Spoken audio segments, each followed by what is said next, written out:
Oh my god, Attempting Cinema Part 2? What's for part 2? Well...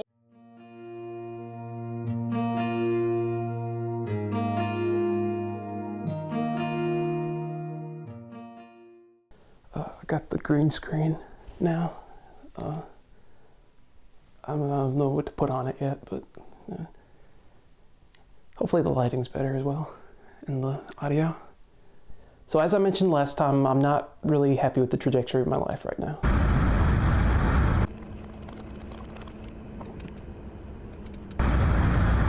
So while I figure out what other things I can do with the channel, what videos I could do, I thought I'd go into the main crux of why I'm doing this.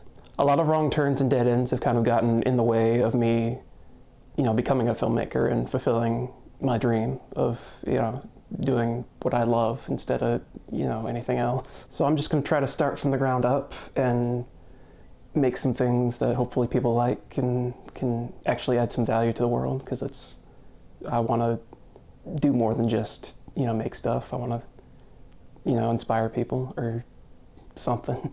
I actually have a lot of ideas for stories, but there's two that specifically stick out to me as ones I would like to do. One is more of like a dystopia, like a sci-fi, almost Blade Runner-esque, because I have a lot I think I'd want to say about where we are as a society or where we're going. And the other one is probably a lot cheaper to make, so I'm probably going to start with that one first if I have to make it myself. And that one is about OCD. So why am I passionate about telling a story about OCD? I have OCD, and it's not fun. I won't bore you with the details, but I mean, I've had it at least since I was in high school, and if not before then, in ways that I didn't really recognize before. And it started off with some really disturbing, intrusive thoughts.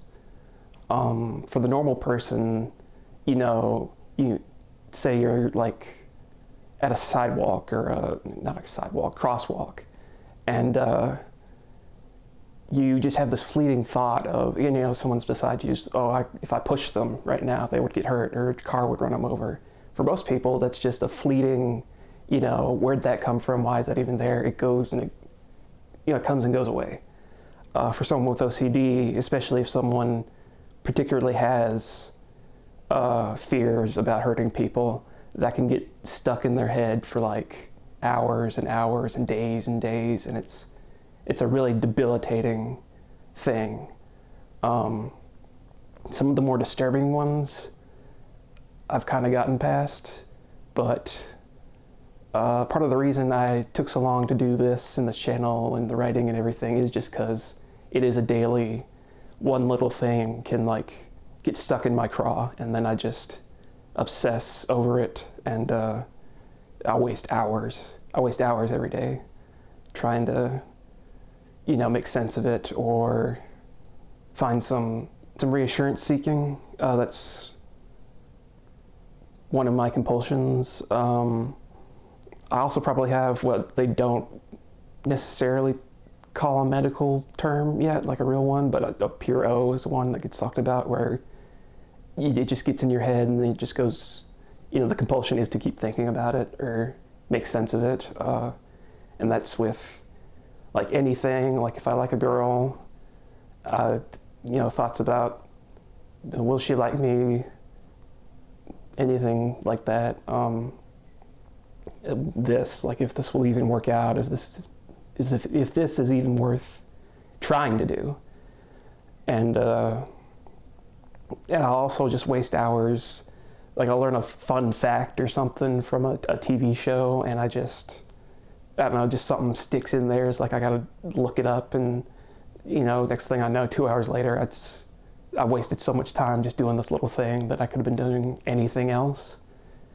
And there's a lot more I could go into with it, but I don't want to turn this into a therapy session. I would encourage you to look it up yourself if you don't really know, because OCD it's not what you stereotypically think of OCD. When you think of OCD, someone says OCD, you probably think, a clean freak, or someone, someone in high school you knew that always had to have their pens lined up in a straight way. It's like, oh, I'm so OCD. That's not what OCD really is. Like, if you get into what people who have it really struggle with, it's a lot darker and debilitating than that. And so I wanted to make a story that, wasn't so stereotypical of it.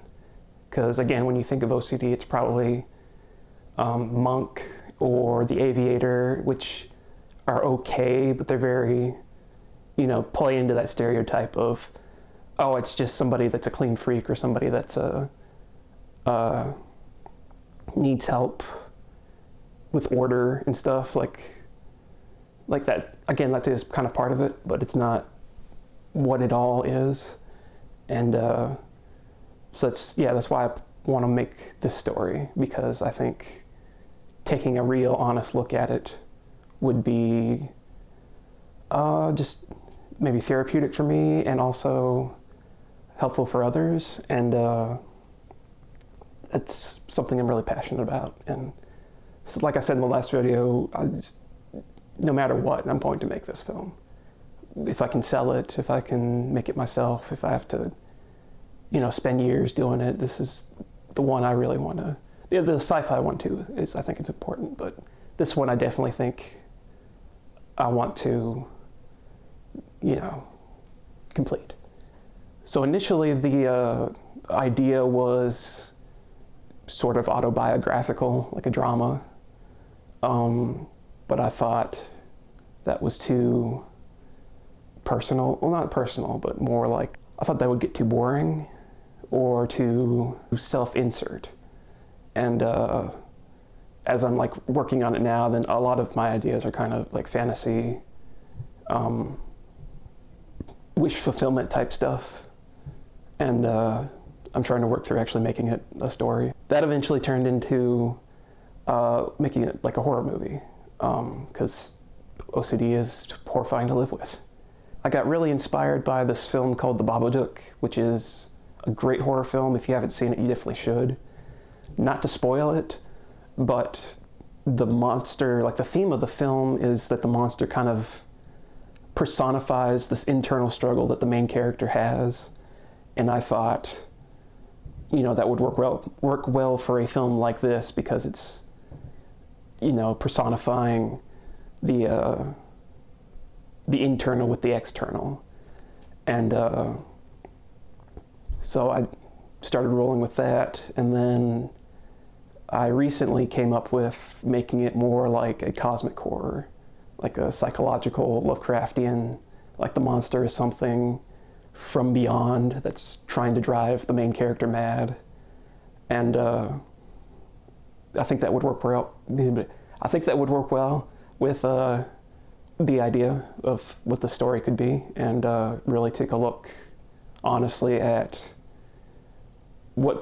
how maybe not exactly what people go through, because it's not literally a monster, but it's definitely a horror show for a lot of people. And I think, I don't know, I just thought that would be a good way to portray it. So yeah, that's my pitch. I don't know if you call that a log line or anything, but that's what I got so far. I'm outlining it right now, and should be going into mapping out the beats, and then hopefully fairly soon I should be writing the first draft for it. And I would like to document that, and like I said in the first video, try to hold myself accountable, and not only go through this process, but then also, again, that's from what I said in the first video, sharing an appreciation for film. Netflix just bought Warner Brothers.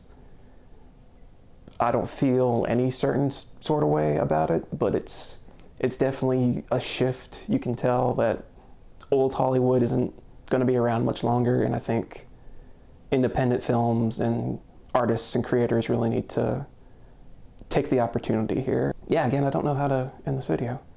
I would love the support. Another thing I said from the first video, if you're not interested, don't feel compelled to subscribe or follow me on here or on Instagram or TikTok or anything. I don't want pity. I mean, that's a weird word to say, but I don't feel obligated to follow me just because I am a struggling artist or something like that. If you truly connect with what I'm saying, and if this idea hopefully speaks to you or something you'd like to see turn into a movie, stick around. I would appreciate it. I think I ended the last one by saying keep moving forward, and I will probably end every video like that if I can remember. No matter what in life you're going through, whatever you want to achieve, it's been a struggle for me to even just make this second video, as dumb as that sounds. Just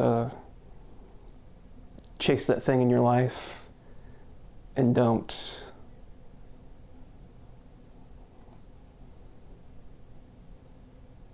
let your mind stop you from putting yourself out there.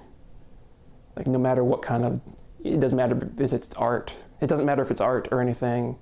Just, go for it. Keep moving forward. So, thanks.